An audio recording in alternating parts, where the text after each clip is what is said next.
Vous pensez que vos souvenirs d'enfance sont réels comme des enregistrements parfaits dans votre tête. Vous croyez vous rappeler exactement de votre premier jour d'école, de cette dispute avec vos parents ou de ce moment magique en famille. Désolé de vous l'annoncer, mais votre cerveau vous ment de façon spectaculaire et constante. Et pas qu'un peu, votre esprit réécrit littéralement votre passé entier chaque fois que vous vous souvenez de quelque chose. Chaque souvenir que vous chérissez a probablement été modifié et déformé par votre propre cerveau, sans que vous vous en rendiez compte. Ce que je vais vous révéler dans cette vidéo va complètement bouleverser votre vision de votre propre mémoire et de votre identité. Restez avec moi car vous allez découvrir des secrets scientifiques qui vont vous faire douter de toute votre existence. Bienvenue sur Psychoscience, la chaîne qui décortique les mystères de votre esprit avec des preuves scientifiques fascinantes. Je suis là pour vous révéler comment votre cerveau fabrique de faux souvenirs sans que vous vous en rendiez compte une seule seconde. Des souvenirs si réalistes et détaillés que vous seriez prêt à jurer sur la tête de vos proches qu'ils sont absolument vrais. Le plus troublant dans tout ça, c'est que ce phénomène arrive à tout le monde, tout le temps, même aux personnes les plus intelligentes. Même en ce moment précis, pendant que vous regardez cette vidéo, votre cerveau modifie activement vos souvenirs du passé.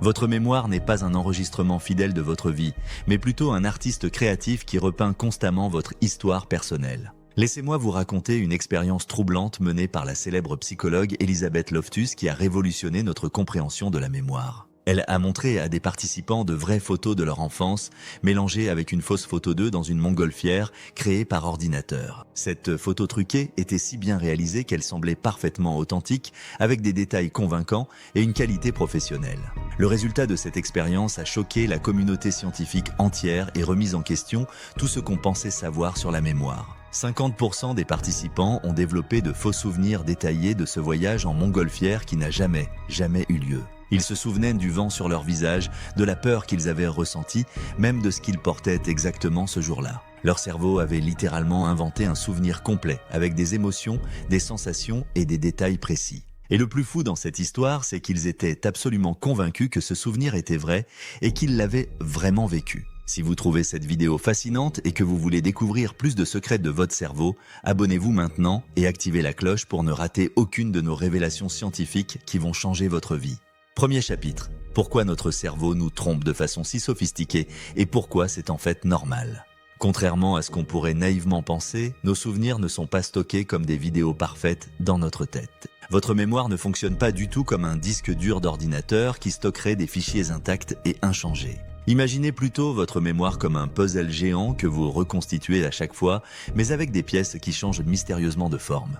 Chaque fois que vous vous rappelez d'un événement, votre cerveau le reconstruit en mélangeant les vraies informations avec vos émotions actuelles. Il incorpore aussi ce que vous avez appris depuis, vos nouvelles expériences, et même vos attentes de ce qui aurait dû se passer. C'est exactement comme si vous réécriviez votre histoire personnelle à chaque souvenir, en y ajoutant de nouveaux éléments créatifs. Et votre cerveau fait ça pour vous protéger psychologiquement, pour que vos souvenirs restent cohérents avec qui vous êtes aujourd'hui. Cette reconstruction constante permet à votre identité psychologique de rester stable même quand vous changez et évoluez. Votre esprit préfère la cohérence émotionnelle plutôt que la précision factuelle, car c'est plus important pour votre santé mentale. C'est pourquoi vous avez tendance à vous souvenir des événements de façon plus positive ou négative selon votre humeur actuelle. Si vous êtes déprimé aujourd'hui, même vos bons souvenirs vont paraître moins lumineux et moins joyeux qu'ils ne l'étaient vraiment. Deuxième chapitre, les mécanismes cachés des faux souvenirs qui opèrent dans l'ombre de votre conscience. Votre hippocampe, le centre de la mémoire dans votre cerveau, ne fait absolument pas la différence entre un vrai souvenir et un souvenir imaginé. Quand vous visualisez intensément quelque chose dans votre esprit, les mêmes zones du cerveau s'activent que pour un vrai souvenir vécu. C'est exactement pourquoi les faux souvenirs semblent si réels et si convaincants, ils activent les mêmes circuits neurologiques. Votre cerveau traite un souvenir imaginé avec la même intensité, la même authenticité qu'un souvenir réellement vécu. Il y a aussi le phénomène fascinant de confabulation. Votre cerveau remplit automatiquement les trous dans vos souvenirs avec des informations plausibles. Vous avez oublié ce que vous avez mangé il y a exactement une semaine le mardi matin au petit déjeuner. Votre cerveau va instantanément inventer un repas logique basé sur vos habitudes alimentaires et vos préférences habituelles. Et vous allez y croire dur comme fer, en étant persuadé que c'est exactement ce qui s'est passé. Cette confabulation n'est pas un mensonge conscient, c'est un processus automatique et inconscient de votre esprit. Votre cerveau déteste les zones d'incertitude et préfère inventer une explication plausible plutôt que d'admettre qu'il ne sait pas. C'est un mécanisme de protection psychologique qui vous évite l'angoisse de l'incertitude et du vide mémoriel. Plus vous êtes fatigué ou stressé, plus votre cerveau va confabuler facilement pour combler les lacunes de votre mémoire. Troisième chapitre, l'effet Mandela, quand des millions de personnes partagent exactement le même faux souvenir collectif. Vous êtes absolument sûr que Nelson Mandela est décédé en prison dans les années 80 après des décennies d'emprisonnement. Que le personnage de Monopoly porte un monocle élégant sur son œil droit comme un gentleman britannique. Que Dark Vador dit la phrase mythique « Luke, je suis ton père » dans l'Empire contre-attaque. Eh bien, préparez-vous à être choqué car tout ça c'est complètement faux et des millions de personnes partagent ces erreurs. Mandela est mort en 2013 en homme libre, le personnage de Monopoly n'a jamais eu de monocle.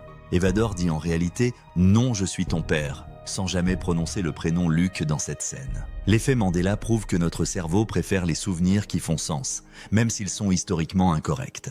Nous réécrivons collectivement l'histoire pour qu'elle colle à nos attentes culturelles et à notre logique émotionnelle. Ces faux souvenirs collectifs se répandent comme des virus mentaux à travers les réseaux sociaux et les conversations. Un faux souvenir partagé par beaucoup de personnes semble de plus en plus crédible et authentique à notre cerveau social. C'est la preuve ultime que la mémoire n'est pas un enregistrement fidèle, mais une reconstruction créative influencée par la société.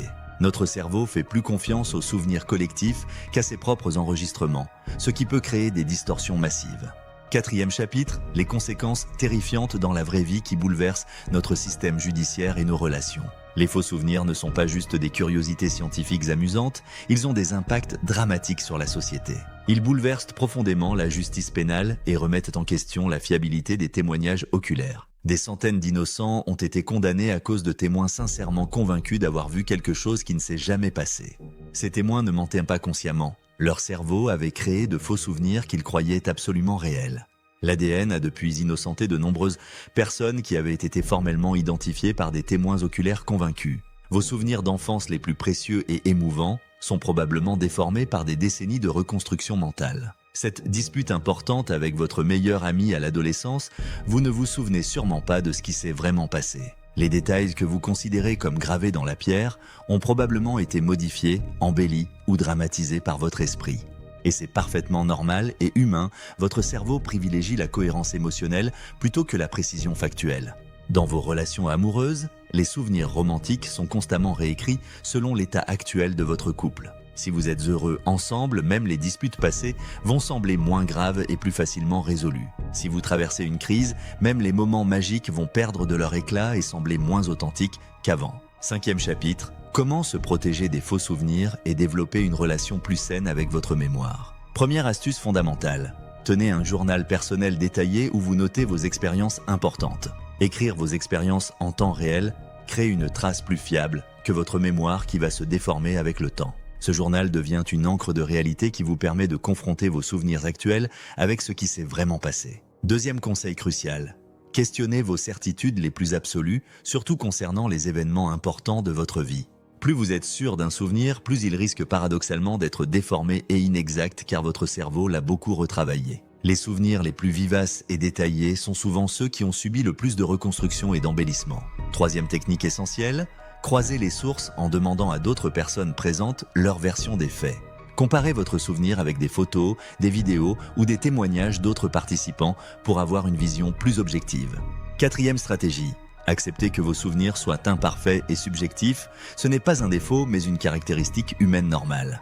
Ce n'est pas grave d'avoir une mémoire imparfaite. Ça fait de vous un être humain normal avec un cerveau qui fonctionne correctement. Votre identité ne dépend pas de la précision historique de vos souvenirs, mais du sens personnel que vous leur donnez. Cinquième conseil, développez votre esprit critique en étudiant comment fonctionnent les biais cognitifs et les mécanismes de la mémoire. Plus vous comprenez les limites de votre cerveau, moins vous serez manipulé par ces petits mensonges créatifs et protecteurs. Alors, êtes-vous maintenant prêt à douter de tous vos souvenirs et à développer une relation plus mature avec votre mémoire ? La prochaine fois que vous raconterez une anecdote personnelle, rappelez-vous que vous ne décrivez peut-être pas ce qui s'est passé. Vous décrivez plutôt ce que votre cerveau créatif pense qu'il devrait s'être passé pour que l'histoire soit cohérente. Et c'est absolument fascinant de comprendre que votre esprit est un artiste qui repeint constamment votre passé. Si cette vidéo vous a fait réfléchir sur la nature de la mémoire, likez et abonnez-vous pour plus de révélations sur votre esprit.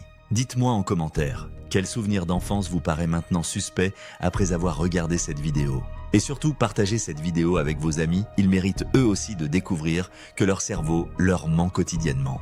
Pour aller plus loin dans les mystères de la psychologie, découvrez notre vidéo sur les biais cognitifs qui vous manipulent au quotidien. Le lien est dans la description de cette vidéo. À bientôt sur Psychosciences pour de nouvelles découvertes sur votre esprit.